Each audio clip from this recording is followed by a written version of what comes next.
The house was buzzing with excitement, every corner decked out in festive lights and the air filled with the scent of pine and holiday spices. My family's annual Christmas bash was the highlight of the season, and this year was no exception. As guests poured in, the warmth of reunion filled the grand living room.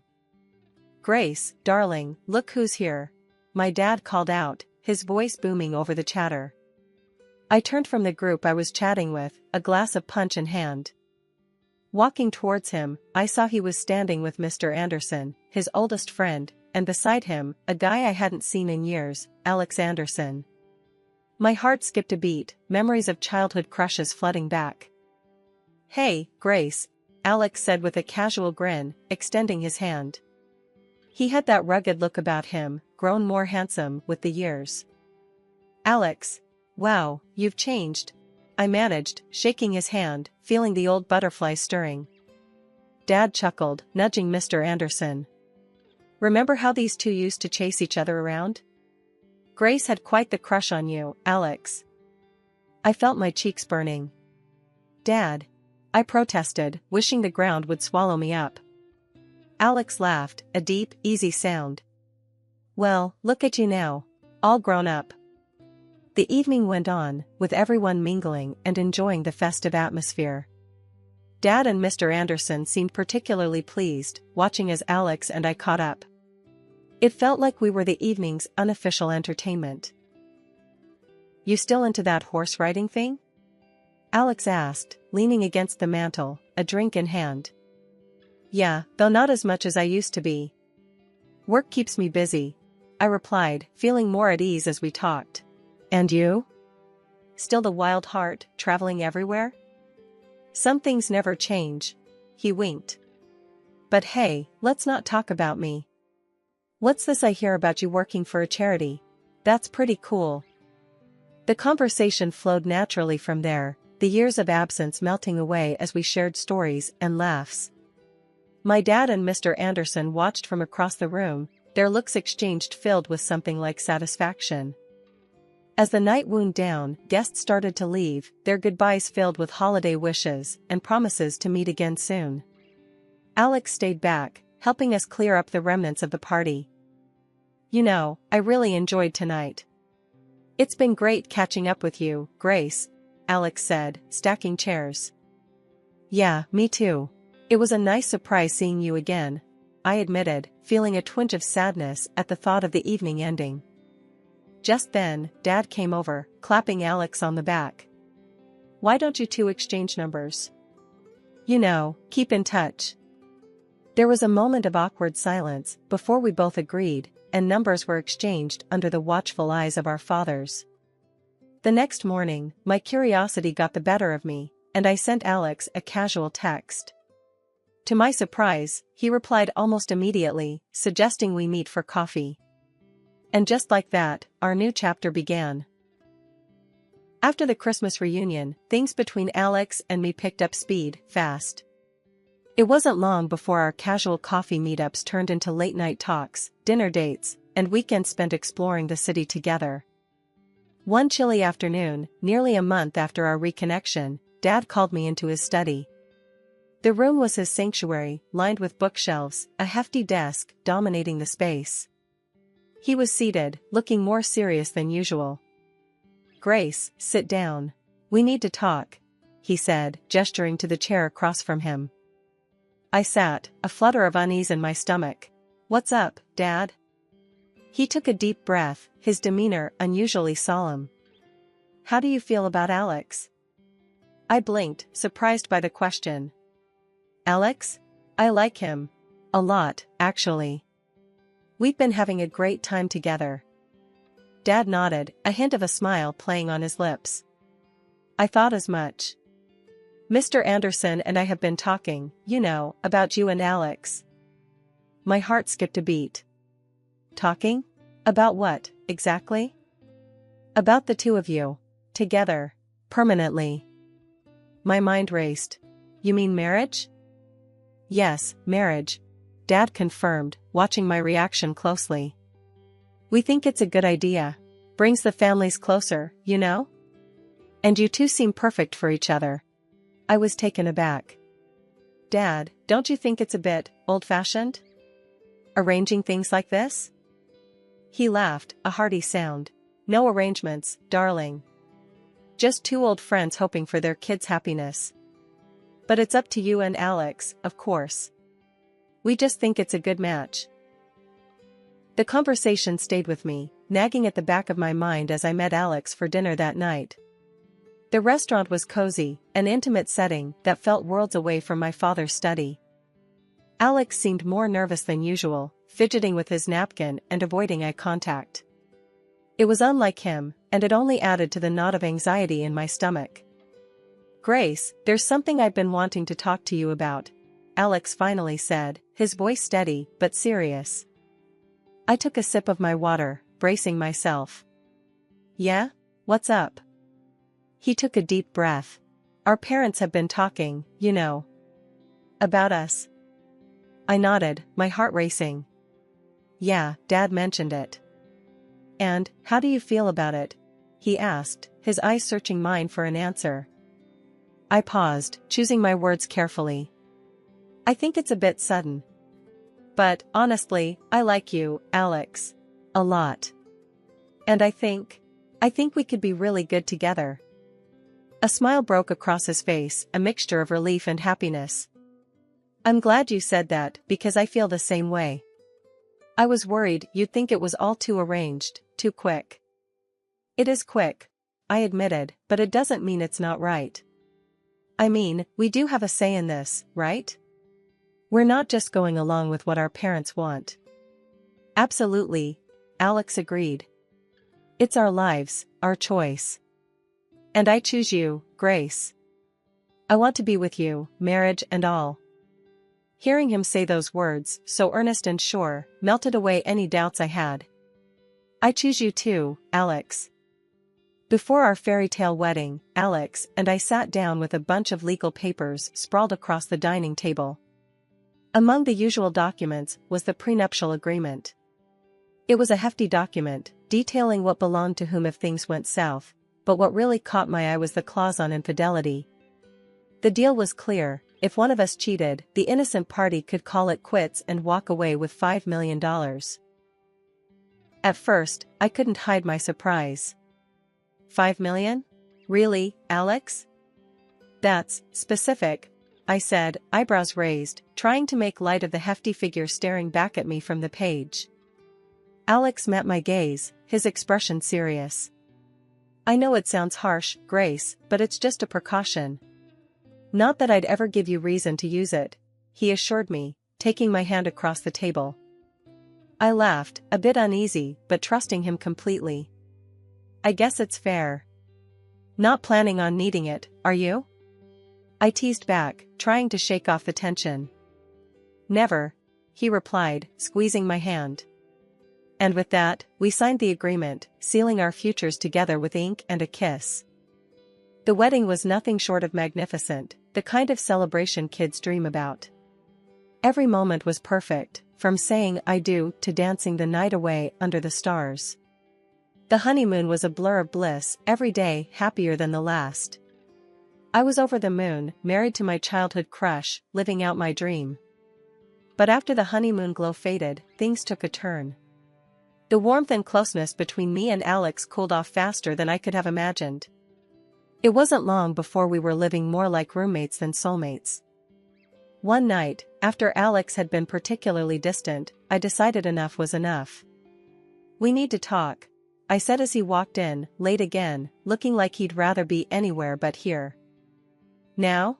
Grace, I'm beat, he replied, not even bothering to hide his frustration. Yeah, now. Because you're never here, Alex. And when you are, it's like you're not. What's going on with us? I pushed, my voice a mix of hurt and anger. Alex sighed, a look of weariness washing over him. Work's a nightmare. You know this. What do you want me to do? I want you to be here, with me. I want my husband back. Not this ghost who shares my house, I said, my voice cracking. Alex looked at me, his eyes clouded with something like hesitation. I don't know what to say, Grace. I just Need some space right now. Space? Is that code for something else? Are you? I couldn't even finish the sentence, the thought of him with someone else twisting my gut. No, God, no, Grace. It's not like that, he said quickly, but his quick denial only reinforced my suspicions. In a bid to put my restlessness to bed and the incessant suspicions about Alex's loyalty to rest, I found myself dialing up a private detective. It felt like something out of a noir film, yet there I was, hoping to unearth any hint of infidelity that Alex had artfully concealed. Despite the detective's thorough digging, his report came back clean as a whistle. "Mrs. Your husband's good at covering his tracks, if there's anything to cover at all," he had said, his voice a mix of professionalism and sympathy. I hung up the phone, feeling a mix of relief and confusion. Was I just imagining things? In the midst of trying to navigate my rocky marriage, life threw me an unexpected curveball. It happened one mundane Tuesday at the charity fund where I work, helping sick kids find a little joy amidst their struggles. That's when he walked in. Let's call him Ryan. Ryan was the kind of guy who seemed to have stepped right out of a movie, charming, with a smile that could light up the darkest days. "Is this where I can drop off these donations?" Ryan asked, his voice smooth as he approached my desk, carrying a box filled with new toys and books. "Yeah, right here is fine. Thanks so much. The kids will love these," I replied, offering him a smile, trying not to get too caught up in his good looks or the way his presence seemed to suddenly make the room a bit brighter. "Anything to help. I've been looking for a place to contribute regularly." "Seems like you guys do great work," he said, his eyes locking with mine, an earnest look in them. "That's really generous of you." "We always need more support," I said, feeling a warmth in my chest at his genuine interest. Ryan started showing up more frequently, dropping off donations, asking about the charity, and even volunteering his time. It wasn't long before our casual exchanges at the charity turned into coffee runs, and then to lunches. Ryan was easy to talk to, funny, and had this way of making me feel like I was the only person in the room. One lunch turned particularly personal. "Grace, you seem a bit off today. Everything okay?" Ryan asked, his tone laced with concern, as we sat in the corner of a cozy cafe. I hesitated, not sure how much I wanted to share. "It's just home stuff. You know how it is." Ryan leaned in, his eyes sincere. "I might not know exactly what you're going through, but I'm here if you need to talk. Sometimes a fresh pair of ears can help." His words, so simple and kind, broke through my walls. I found myself opening up about the distance between Alex and me, the silence that filled our home, and the loneliness that seemed to engulf me. "Sounds like you're carrying a heavy load, Grace." "You don't have to go through it alone," Ryan said, reaching across the table to offer a comforting squeeze on my hand. His gesture, meant to comfort, sparked a mix of emotions in me. Guilt, for enjoying the company of another man. Relief, for finally being heard. Confusion about what this all meant. Ryan must have sensed my internal turmoil. "Hey, no pressure, okay? I'm just glad to be someone you can talk to. And who knows?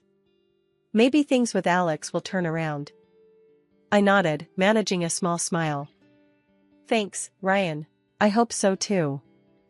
The arrival of Ryan at the charity, as I've mentioned, brought a peculiar kind of solace I didn't know I needed. However, his perfect timing and the seamless way he fit into the void Alex left started ringing alarm bells in my mind. Was it just coincidence, or was there more to Ryan than met the eye? On a whim, I called the detective again. "There's someone I need you to check out for me," I said, my voice steady, but my heart racing. The idea felt ludicrous, but I needed to know. The detective's findings hit me like a freight train. Ryan, with his perfect smile and comforting presence, was nothing but a pawn in a game orchestrated by Alex. He was an actor, hired to play the role of the perfect suitor, a trap set to catch me in the act of infidelity, thereby granting Alex a way out of our marriage and a hefty sum to boot. It was time to flip the script on Alex and his deceitful game. I called Ryan, my voice steady, hiding the turmoil inside. Ryan, can we meet? I feel like we've really connected, and I want to see where this could go, I said, laying the bait. Sure, Grace. I've felt the same way. How about dinner at your place? He replied, his tone eager, unaware of the trap I was setting. That sounds perfect. See you tomorrow night? Can't wait, he said, and we ended the call. The next day, I briefed the private detective on the plan. He'd be waiting outside, ready to come in when I gave the signal. Everything was set. As the hours ticked down to Ryan's arrival, my nerves tightened, but I was ready. Ryan arrived looking every bit the part of the charming suitor, a bottle of wine in hand. Grace, you look beautiful, he greeted, leaning in for a cheek kiss that I awkwardly dodged. Thanks, Ryan. Come in. Dinner's almost ready, I said, leading him to the dining table. We made small talk as we ate, but my mind was racing, waiting for the right moment to confront him. Finally, as we moved to the living room with our drinks, I decided it was time. Ryan, there's something I need to ask you, I started, my voice firm. The truth. Why are you really here? He looked taken aback, a flicker of panic in his eyes, before he masked it with confusion. What do you mean? I'm here because I like you, Grace. Isn't it obvious? I shook my head, a bitter laugh escaping me. Cut the crap, Ryan. I know about Alex. I know he hired you. For a moment, Ryan's facade cracked, and then he sighed, resigning. Grace, I didn't expect to actually like you. This started as a job, yes, but... But what? You thought you'd play the good guy and make it all okay? I interrupted, my anger rising. You were part of his plan to ruin my life. Grace, please. Let me explain. He started, but I wasn't having any of it. No, I'll tell you what's going to happen. You're going to help me set things right. You're going to work for me now, I declared, the detective stepping into the room at my signal, badge in hand. Ryan paled at the sight of him. Grace, I'm sorry. I didn't know how deep this went. What do you want me to do? You're going to give Alex exactly what he wanted. Evidence of an affair that never happened. We'll take some photos, create some fake messages. And then, you're going to disappear. I laid out the plan, the detective nodding in agreement. And if I don't? Ryan challenged, though the fear in his eyes was evident. Then I pressed charges for fraud and conspiracy. Your choice, I said coldly, the detective moving closer to emphasize the point. Ryan swallowed hard, looking from me to the detective and back. Okay, I'll do it. I'll do what you say.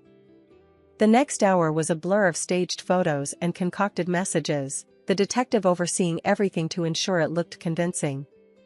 As Ryan left, a part of me felt sorry for him, caught up in a game far bigger than he'd anticipated. But mostly, I felt a steely resolve. I watched Alex from across the dinner table, his smile too wide, too pleased.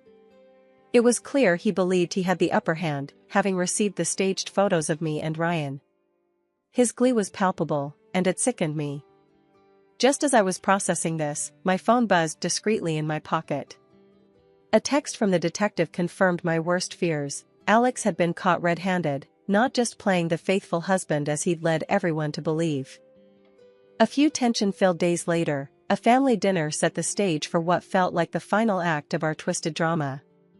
Both our families gathered, sharing stories and laughter, unaware of the storm brewing under the surface.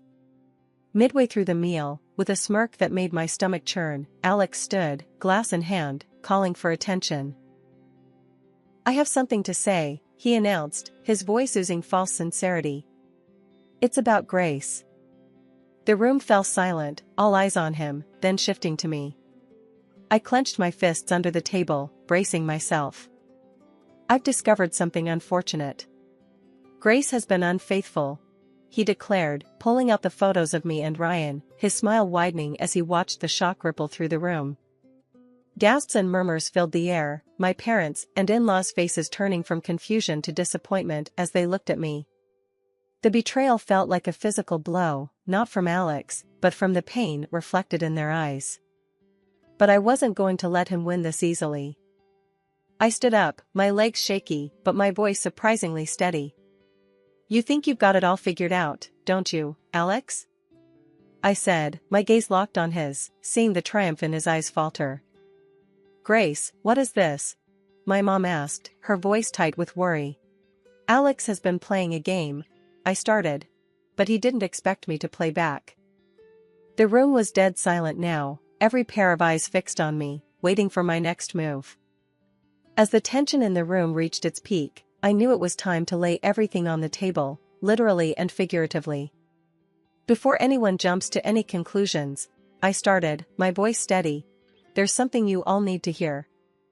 I turned on the recording of the actor's confession, his voice filling the room, admitting the photos were staged, and revealing Alex's scheme to entrap me.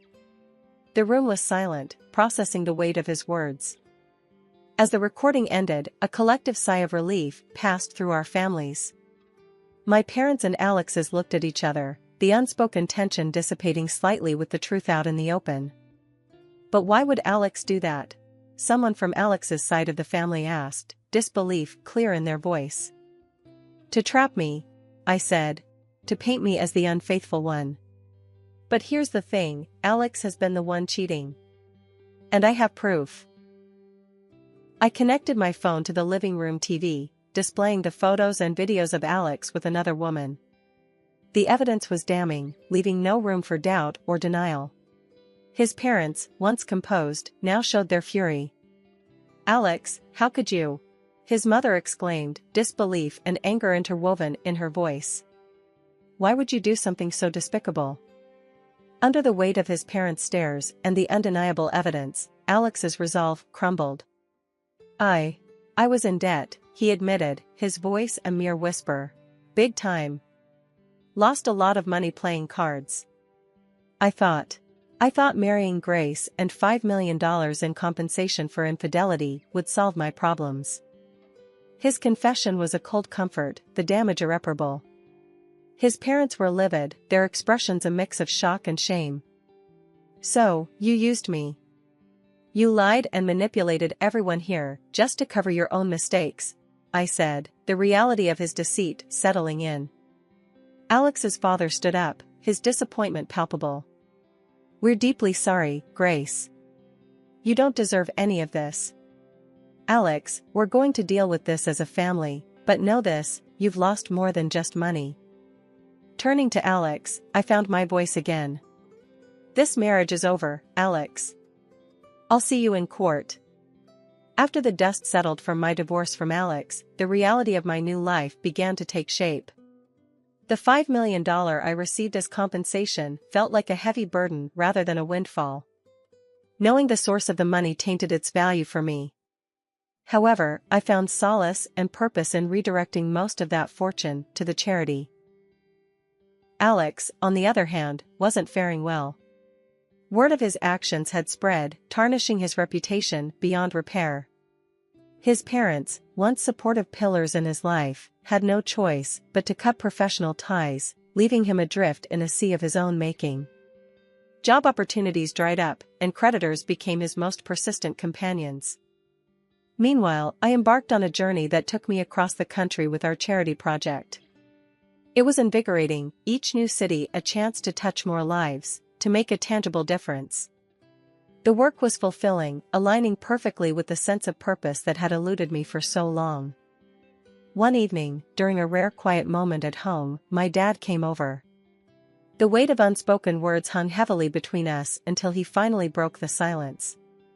"Grace, I need to say I'm sorry," he began, his voice thick with emotion. "Forcing Alex on you, I never imagined." I raised a hand, stopping him mid-sentence. "Dad, you don't need to apologize. You couldn't have known what would happen. We all learned from this, didn't we?"